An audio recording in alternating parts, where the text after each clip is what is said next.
DC, you've been calling big fights, you've been a part of big fights, obviously, but heavyweight title, I mean, does that do something special for you? Does it take it to a different level? Honestly, man, it's exciting to watch these guys fight and also to know everything that's at stake for these two. For Stipe, it's about further distancing himself in the conversation as the greatest heavyweight of all time.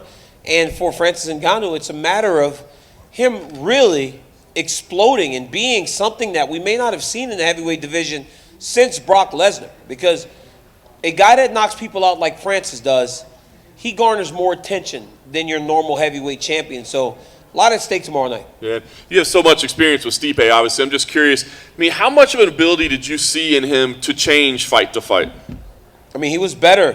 Fight 1 and 2, he seemed pretty similar. But fight 3, he was a better fighter. He was faster. Him and his coaches came up with a great game plan. He created more angles. It seemed like he had built a fight game plan specific to the small octagon, right? He was gone in a lot of places where he was at before. He was more distant. He knew how to find areas to be safe. And he's going to have to do all those things tomorrow night against Francis Ngannou. Well, that's what I was going to ask you, is how much different do you think he needs to be, right? Because, he dominated the first fight, right? But yes, all the talk is, but it's a different Francis now, you know what I mean? It's going to be. But that's the thing, how do we know? Right? How do we know that it's a different Francis? You want to take him at his word. Francis is a great guy. He's a great fighter. And he has pulled himself up by his bootstraps out of Africa to become one of the best heavyweights in the world. But if he doesn't win the belt tomorrow, then that's what he's going to be. Just one of the best heavyweights in the world. It's a guy that wasn't the champion. So he's to be commended for what he's done. But tomorrow he's going to have to show a different level to his game to beat Stipe Miocic. Stipe is that good. He's got to be more careful early than he was in fight 1. In fight 1, he was 35 years old, maybe 34. Him and I beat each other up for 3 fights. So he's got to be careful. And the octagon's small. He finds himself trapped against a big guy like Francis early. It could be lights out. Yeah, that's what I was going to ask last thing for me. As you said, we don't know. Everybody says it's a new Francis. But at the end of the day, does this really boil down to just Francis land the big shot? And is it really just that first round is where we're going to know exactly what's going on? You know what's crazy is that when we did a thing this morning on the weigh-in show, it was over and under, how long does the fight go? 1.5 rounds. And I'm like, well, you can't really answer that question without essentially picking the fight. Because if you say it's going to be shorter than a round and a half, you think Francis is winning. If it goes longer, then Stipe has such a massive advantage. I think that's what it boils down to. The crazy thing about Francis and the way that him and Stipe match up, it almost feels like it's knockout or bust. Because Miocic has so much championship level experience against the highest level of competition that he knows how to navigate those later rounds. Francis didn't show that ability in the first fight. DC back here. Stipe came in pretty lighter than usual. I think it was 234, something like that. Francis 263, I think, about 30-pound difference. What do you make about this massive weight difference in this title fight? They were big. It was a big difference before. Stipe was 245 maybe the first time they fought, and Francis was 265, but cutting to 265. Francis doesn't look like he's cutting anymore. He looks much more lean. He looks much healthier and much more fresh and vibrant as he goes into the rematch. Miocic is used to fighting big guys. So I don't think it's going to play that much of a difference. I just wonder if he's going to be able to use his size to wear on Francis as he did before, being that he's 10 pounds lighter than he was in the first fight. DC, you just mentioned the smaller cage. In your mind, does that benefit Stipe, who wants the grappling, or Francis, who can just explode and close the distance? I honestly believe that it plays to Francis's benefit a little bit early. Again, it's a tale of 2 fights, man. It's 6 minutes maybe where the danger is extremely high. The danger is as daunting as anything you can ever think of. It's like being locked in a cage with a tiger, right? How long can you survive? That's what you have to do when you fight Francis. How long can Stipe survive to start imposing himself into the fight? Early, this small octagon plays to Francis. Because when he starts to go downhill, terrifying sight. You saw it against Jairzinho Rosenstrike, right? It started off a bit slow. Francis made up his mind that he was just going to go. And when he did, the fight was over 5 seconds later, right? So there's just not much room to run as the smaller guy. It's funny you mentioned that fight because this camp we've heard from Francis' team that he's learning to be slower, learning to take his time. But then in his last fight, he just decided to end it. Yeah. Do you think there's a risk that when he's in the cage, sees Stipe in front of him, he just forgets to take it slow and just does the exact same thing? Well, he has an atom bomb, right? He has the power. So what would make Francis question whether or not he can knock out a man? Not being able to knock Stipe out the first time. But when you go back and you beat Cain Velasquez, and you beat Jairzinho, and you beat JDS, and you beat, there was one more in there that he beat very fast. Blades. Yeah, you beat Curtis Blades again. Why would you not think that you can knock out Stipe? So reality is, fight one for Francis is the anomaly. The norm is what happens to most people. Let's see if he can find a way to stay within himself. I don't think he can. And honestly, I don't think he should. I think he should try to blitz Stipe and really try to take him out of there, because I don't know if he wins a fight over 25 minutes. It might not be the same as winning in the cage, but do you feel a little bit better now that you beat Stipe on EA UFC 4? We're 2-2 now, baby. We're 2. I'm back in the game. I told him, I said, I can't beat you in the real world. You beat me the last couple in the real world. I'm old. I'm beat up. I can't fight like I used to. But on this video game, for a second there, it looked scary. The dude was beating me. I was like, what is going on? Like, I hadn't played the game in a while, but my guy punched. Hey, when you're the ratings adjuster, I've got some hidden characteristics in that game that I may not possess in the real world, so I was able to get a knockout. Before your second and third fight with Stipe, it was pretty clear that the two of you were getting on each other's nerves, and there was a bit of a rivalry there. But it seems now, seeing you on the embedded and seeing that seems to have gone away, right? It's not the same as with John, where it's going to be there forever. With Stipe, I feel like you're back to where you were before the first fight. Stipe beat me,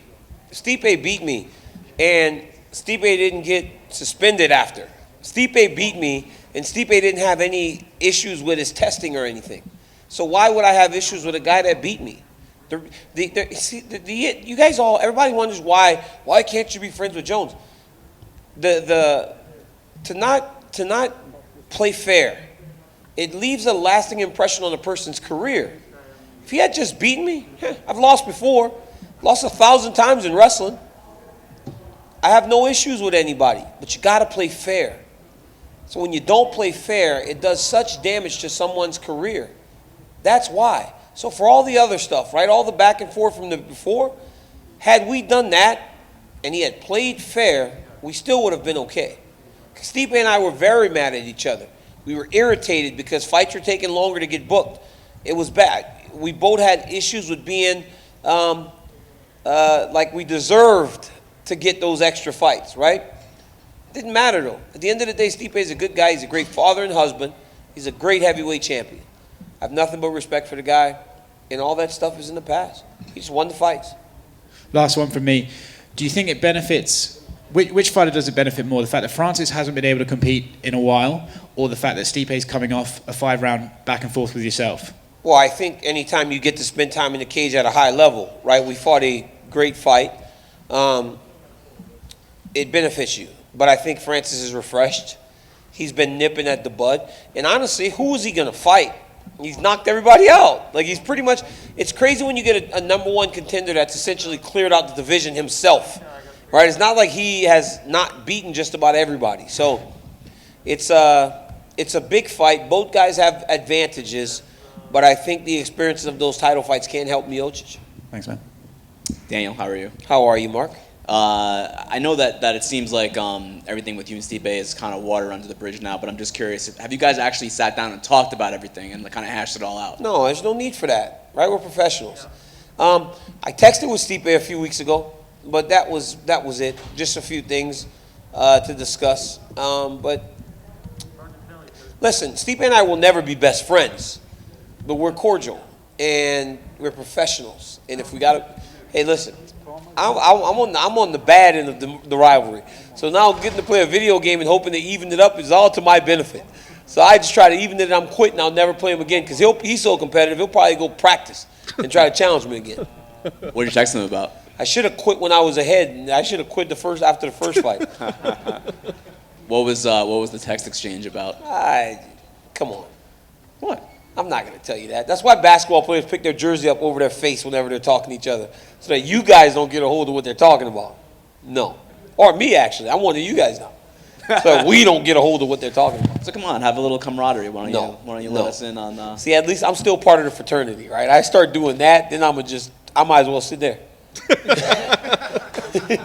What's wrong with that? Nothing's wrong with it. I'm just saying. Last thing for me. More importantly, I need a prediction from you. Jake Paul versus Ben Askren. Who you got? Man, let me tell you something. I'm scared for Ben, man. I'm scared. Ben said the other day, what are all these people doing at my fight, right? All these celebrities? Like, no, Ben, you're the odd guy out, right? Like, you're the old dude with the hip replacement. These are all the cool people from Hollywood. You know, we're playing to these people. Man, I don't know. Ben's my guy. I love Ben. In a free fight, he beats Jake Paul every day. I don't know if he beats... Ben lost to Damian Maia in boxing. We've never seen Damian outbox anybody in his whole entire career. And we've watched him fight for 12 years, or 15 years maybe. So, very worrisome for me. But I'm rooting Ben Askren, because Ben Askren, we may not have chose him, but Ben Askren's our representative into that world. So, go kick his ass, Ben. Thanks, Daniel. No problem. If you could have picked a representative, who would you pick To go box? for box Jake Paul? Box Jake Paul? Francis. Oh, there's a number of guys. I'd send Francis out there. Francis, go knock this kid's head off. Like, please. Just go and punch him as hard as you can. No, I mean, what's he weigh? Like 200 pounds, 190 pounds, this kid? So, 185, I'd send, I mean, honestly, I wouldn't even send a big guy. We could send welterweights to beat Jake Paul probably. But, you know, we have a number of guys. Adesanya would beat him. Maybe Paulo Costa would beat him. You know, those guys can beat him. Guys that can box and strike could beat Jake Paul. It's just that Ben doesn't really box. Ben almost became a world champion. Think about that. After he beat Robbie Lawler, Ben Askren was on the cusp of a title fight and really can just wrestle. So, hats off to Ben Askren. Did you ever hear from Paulo Costa, by the way? No, I didn't. Thank God. I'm glad Paulo Costa hasn't. I'm glad I haven't been around him, because for a while he was like my main target to make fun of. But when you say stuff like he says, that's what happens.